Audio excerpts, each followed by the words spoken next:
We fight for our freedom.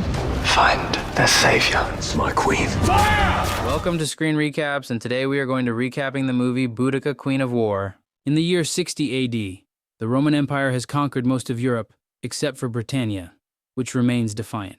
On the island of Mona, the Roman army arrives to brutally slaughter 300 Druids, systematically eliminating them one by one. However, even in their final moments, the Druids maintain unwavering faith in their mythical warrior goddess, believing that she will one day deliver their people from the clutches of the Romans. Thus, they meet their demise while fervently praying on their knees. Later, in Rome, Commander Paulinus reports this gruesome massacre to King Nero. Discussing the Druids' belief in a warrior goddess, recognizing the potential threat, Nero decides that the Druids must not be allowed to find a savior. Consequently, he issues a decree that prohibits women from holding positions of power. Meanwhile, in Britannia, the Iceni tribe lives peacefully under the rule of King Prasutagus and his queen, who are proud parents to 2 young girls. One morning, warrior Kieran informs Prasutagus about the arrival of a new procurator named Catus, who harbors animosity towards Britannia.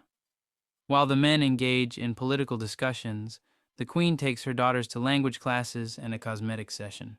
Once they are all dolled up, they head to the market, only to be disturbed by the sight of numerous men crucified on crosses. The queen initially dismisses the significance of the dead men, assuming they were criminals, until her maid informs her that they were actually Christians killed for their beliefs by Rome.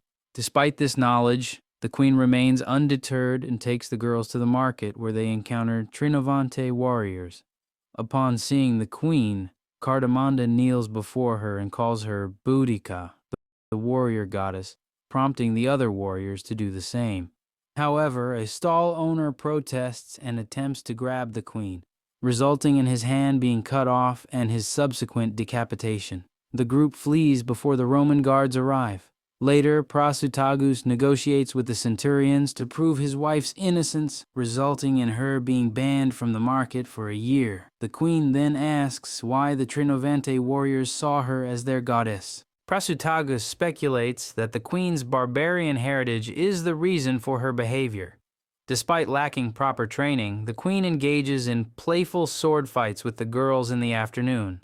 Prasutagus soon joins them while Kieran announces he's leaving, and the queen notices he's been in a constant broody mood since he lost his family in the war. In a teasing manner, the queen playfully wields a wooden sword towards her husband, leading Prasutagus to believe that her barbarian blood is stronger than he initially thought.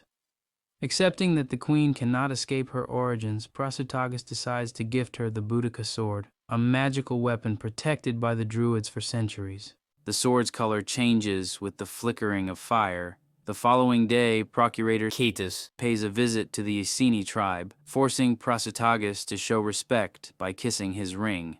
During their meal together, the locals pretend to be honored by Cetus's presence, although they are clearly uncomfortable with his passive-aggressive comments about their culture and his admiration for their fort, which implies his desire to seize it.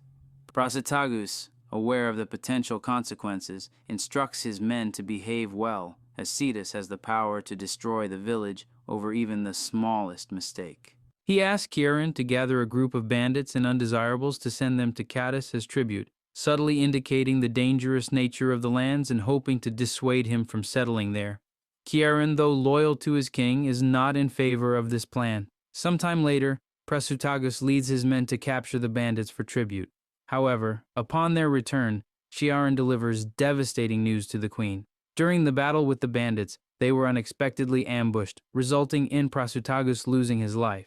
The queen is overwhelmed with grief and angrily dismisses the men, blaming them for their failure to protect their king. The following day, as there are no male heirs, the Iceni tribe proclaims her as their new queen leader, presenting her with the royal torque that signifies her new role.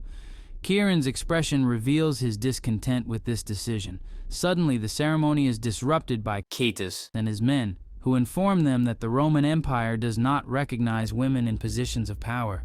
Catus now views the tribute as a bribe, and due to these 2 offenses, he intends to seize all of her land and punish her and her daughters. It is revealed that Kieran was the one who provided information about Prasutagus' location to the soldiers, resulting in an ambush. The soldiers swiftly seize the queen, forcibly removing her torque and tearing off her clothes before suspending her from a tree, where she is subjected to a brutal flogging. The tribe is left helpless, as any attempts to protest are thwarted by the soldiers. Once the punishment concludes, the soldiers proceed to brand the queen's face with Nero's initials, an act typically reserved for slaves. Later, Cardamanda and the Trinavante warriors infiltrate the Roman camp, eliminating guards until they locate the queen and successfully rescue her.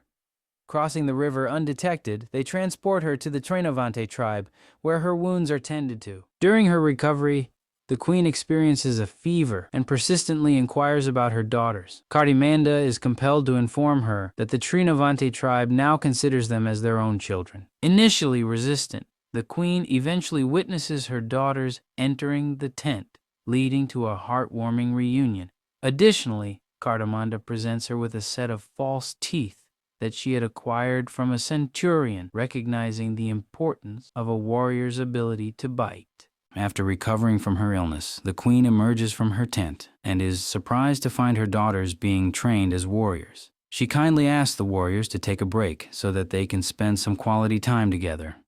The queen decides to practice her combat skills using a dummy, but her movements are clumsy. Fortunately, one of the warriors joins her and provides guidance on how to strike correctly. Their training session is interrupted by Cardamanda, who presents the queen with the Boudica sword. It is revealed that Cardamanda had killed a soldier in order to retrieve the sword, which had been given to him by Cetus. The queen is deeply moved by this gesture, although her trainer comments that bronze is not an ideal material for a sword.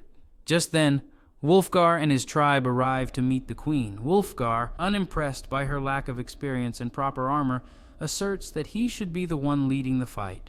After mocking the queen's sword and breaking it in half, he throws it into the river.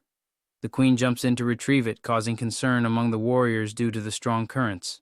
However, the queen returns with the sword magically repaired, impressing everyone and causing them to pledge their loyalty to her. The queen accepts the name of Boudica and is officially welcomed as the new queen of the United Tribes in a ceremony where the royal torque is recovered. Boudica gives a heartfelt speech about regaining their freedom and plans to ambush Cardus' convoy in 2 days. Despite Wulfgar's skepticism, Boudica's display of her sword floating back to her hand convinces him and his men to join her in the fight. 2 days later, the convoy led by Chiron, who is now part of the Roman army, crosses the forest where Boudica and her warriors are waiting. After encountering Boudica alone in the middle of the road, she requests to parley with Cardus. Chiron initially tries to ignore her request, but Boudica's threats force him to seek out his boss. Cardus arrives and fails to recognize Boudica, allowing her to remind everyone that she is the queen of the lands, before swiftly killing Cardus with her sword. The tribe warriors then emerge and successfully ambush the Romans, resulting in fights breaking out all over the area. Despite losing her foot or sword at times, Boudica perseveres and ensures that every single Roman is killed and their heads impaled on spikes. The tribesmen then take anything useful from the bodies, including gold. Chiron is found trying to escape and is brought to Boudica, who becomes so enraged at his treason that she repeatedly stabs him. Wulfgar has to intervene to prevent her from losing her mind, and she announces that they will ride for Camulos. Wulfgar suggests seeking the Druid Council's blessing before proceeding with their plan. Later that evening, the Druids perform the traditional blessing by having Boudica and Wulfgar drink from Kate's skull. After the ceremony, Wulfgar attempts to flirt with Boudica, but she rejects him due to her loyalty to her husband. Boudica is then approached by another Druid, who discusses the meaning of life with her and reveals that her daughters have passed away. Boudica struggles to accept this news and reminisces about her family memories. The Druid assures her that her daughter's spirits will always be with her, and that she must lead her army once again. Overwhelmed by these revelations, Boudica seeks confirmation from Wulfgar that her daughters are not real, leading to a breakdown and her passing out. She later wakes up to see her daughter's spirits by her side, knowing they are not real, but still finding comfort in their support and promising to reunite with them soon. The Roman soldiers are facing a formidable challenge as they try to hold the line against the furious tribesmen. Despite their best efforts, They are unable to withstand the onslaught, and Boudica takes great pleasure in decapitating their captain.